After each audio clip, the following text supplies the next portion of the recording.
Halo, selamat pagi, selamat siang, dan selamat malam. Ada saya kembali Aryan Surya, sahabat baik kamu dari Pagar Kehidupan di Podcast Pagi.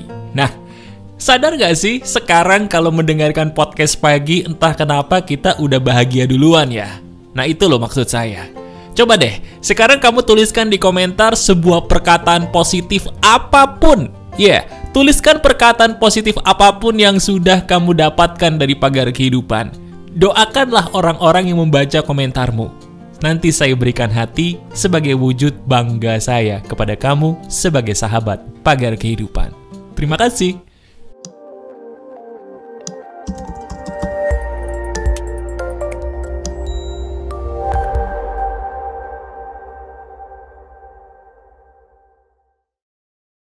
Halo teman-teman, ada saya kembali Aryan Surya, sahabat baik kamu dari Pagar Kehidupan. Betul, kita sudah masuk ke dalam podcast pagi. Kalau kita bicara soal podcast pagi, ini berarti kita harus membicarakan hal-hal yang membuat diri kita menjadi positif dengan cara yang paling sederhana. Coba, sekarang saya ingin bertanya, apa yang kamu pikirkan, percaya nggak sih kalau itu bisa loh menjadi kenyataan? Betul. Apa yang kamu pikirkan saat ini, kalau dipikirin terus-menerus, itu bisa loh menjadi kenyataan suatu saat. Nah, ini dia nih. Ini akan kita bahas di hari ini. Bagaimana cara kita menjadi orang positif secara sederhana dan bisa kelihatan hasilnya. Mau? Ayo kita bahas. Oke, kita langsung aja. Tadi di bagian depan, saya bertanya, percaya nggak sih kamu kalau apa yang kita pikirin terus-menerus itu bisa loh menjadi kenyataan? Nah, saya dulu juga sama kok seperti kamu. Nggak percaya bahwa ternyata hidup itu seperti itu. Mana mungkin apa yang kita pikirin terus-menerus jadi kenyataan tuh nggak mungkin, Mas. Tapi coba sebentar. Sebentar berhenti dulu, pikirin. Ada nggak dalam hidup kamu? Coba tulis di komentar, ada nggak dalam hidup kamu pengalaman di mana kamu mikirin itu terus-menerus, kok tiba-tiba jadi kenyataan? Kalau ada, itu loh yang akhirnya menampar diri saya dan membuat saya mau tidak mau percaya bahwa memang benar, bahwa memang pikiran itu adalah doa yang tersembunyi.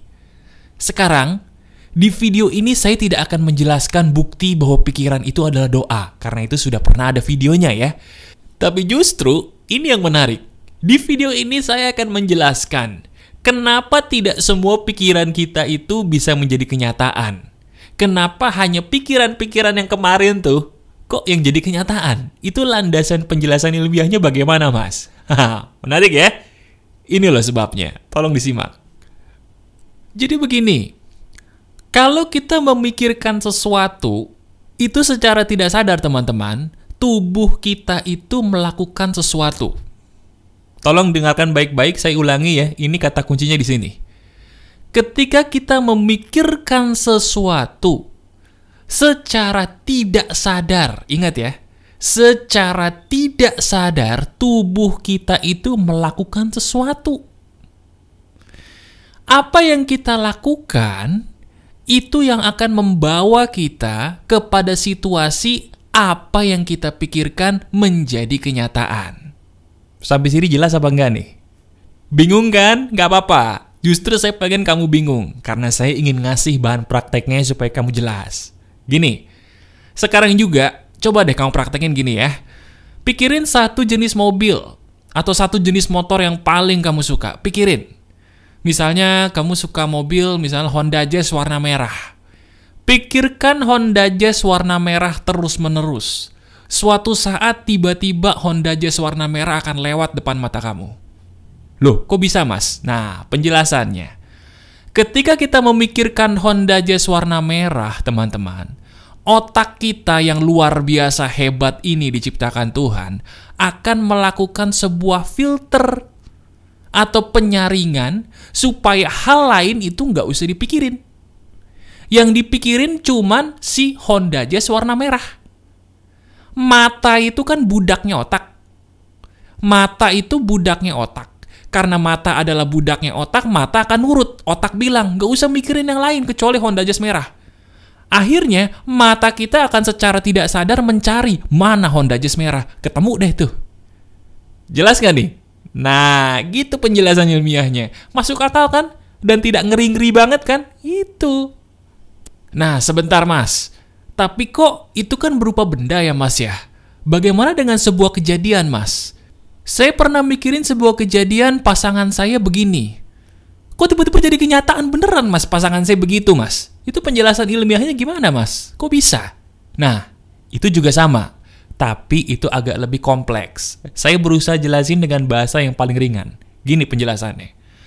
Pertama, harus digarisbawahi ya, bahwa dalam hidup ini ada dua kejadian.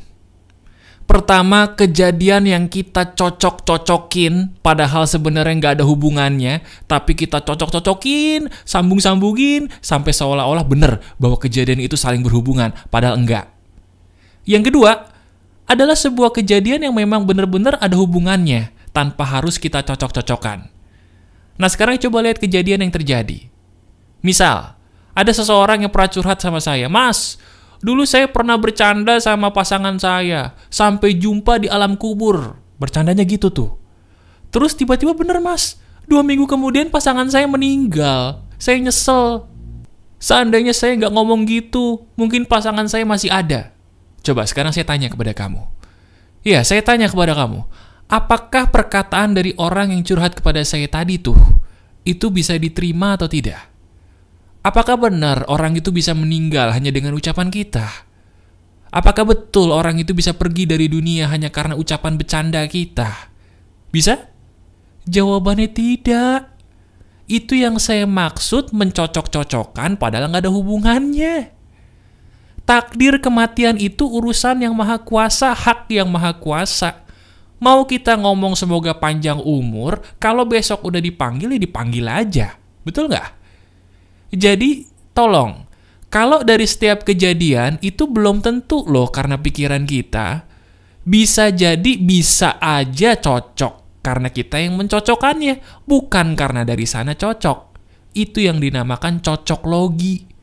Berusaha menyambungkan, padahal nggak ada hubungannya. Cuman sekedar dicocok-cocokin aja supaya nyambung. Padahal enggak. Itu kamu bukan? Nah, bagaimana kalau kejadian yang memang betul-betul karena pikiran kita? Itu kan yang tadi Mas Aryan kasih contoh, itu yang dipaksain cocok padahal enggak tuh. Betul.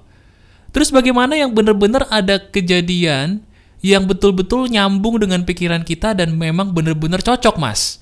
Itu ciri khasnya apa, Mas? Supaya saya nggak salah. Oke, gini. Pertama, jangan pernah menjadi Tuhan. Saya ulangi.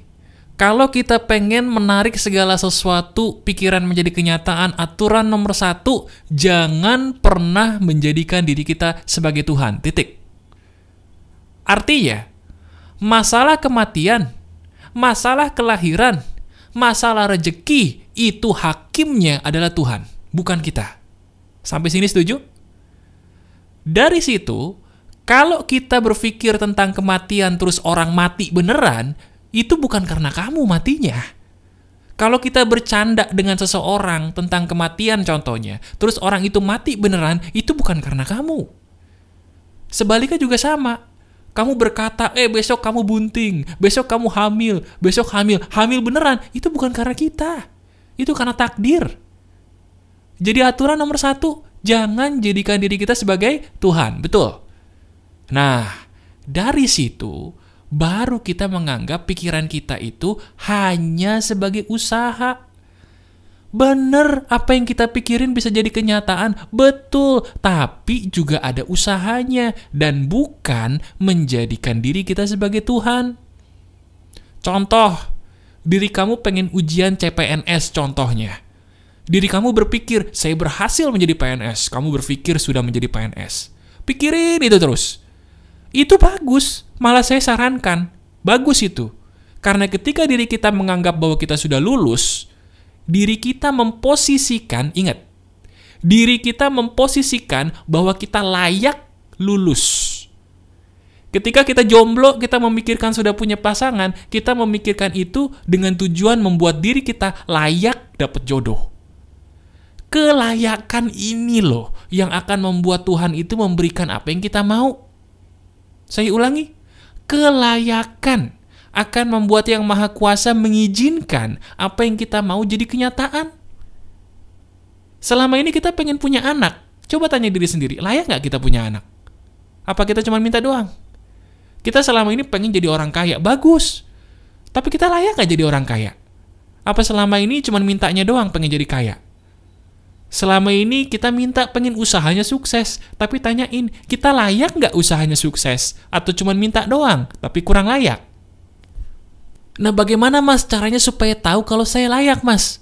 Caranya, kamu anggap itu semua sudah terjadi. Pikirin itu semua sudah jadi kenyataan. Ketika diri kamu memikirkan itu sudah menjadi kenyataan, secara tidak sadar, kita akan memberikan diri sendiri layak untuk mendapatkan apa yang kita mau. Kalau kita memikirkan bahwa diri kita ini sudah menikah, sadar nggak sih kalau di saat kita mikirin itu terus-menerus, kita tuh memberikan diri sendiri kelayakan bahwa saya layak loh sudah menikah. Akibatnya apa? Ketika diri kita merasa layak sudah mendapatkan apa yang kita mau, Yang Maha Kuasa bisa memberikan izin itu dengan mudah karena kita sudah pantas, sudah layak. Nah sekarang, kita akan membahas apa yang membuat saya menjadi layak, Mas? Apakah dengan memikirkan apa yang saya mau terus-terusan terus membuat saya jadi layak? Jawabannya bukan. Yang membuat apa yang kita pikirkan secara sadar atau tidak sadar menjadi kenyataan adalah ada atau tidaknya perasaan berharap di situ. Saya ulangi. Yang membuat pikiran kita seizin Tuhan menjadi kenyataan adalah pertanyaan ada atau tidaknya perasaan berharap di situ. Teman-teman, tolong dimengerti. Kalau saya bilang berharap, itu bukan berarti kita tidak boleh berharap kepada Yang Maha Kuasa. Oh, itu harus. Saya garis bawahi. Berharap kepada Yang Maha Kuasa itu wajib hukumnya. Wajib. Tapi yang saya tidak garis bawahi atau yang saya larang di sini adalah kita mengemis seolah-olah kita kekurangan. Kita berharap kepada Yang Maha Kuasa supaya rezeki kita dilancarkan. Boleh nggak? Boleh. Harus malah. Kita berharap kepada Yang Maha Kuasa supaya kita cepat dapat momongan. Boleh nggak? Bukan boleh. Wajib. Yang tidak boleh adalah kita ngemis, maksa. Mana nih? Mana duit saya? Mana nih? Mana anak saya? Terus akhirnya kita ngarep, cemberut. Aduh. Daripada begitu pikirin betapa nikmatnya ya kalau saya jadi orang kaya. Pikirin betapa nikmatnya ya kalau saya sudah punya anak. Pikirin betapa nikmatnya ya kalau saya punya rumah yang seperti ini. Kalau saya sudah mencapai karir seperti ini. Pikirin tuh yang nikmat-nikmat aja dan dinikmati. Saya ulangi kata kuncinya ya supaya kamu sadar. Kalau ingin pikiran kita menjadi kenyataan adalah pikirin aja yang enak-enak dan kamu nikmati pikiran itu. Nggak usah nanya. Nggak usah nanya caranya gimana ya, kapan ya, nggak usah. Pikirin yang enak-enak dinikmati. Pikirin yang enak-enak dinikmati. Pikirin yang enak-enak dinikmati, nggak usah nanya. Nikmati aja.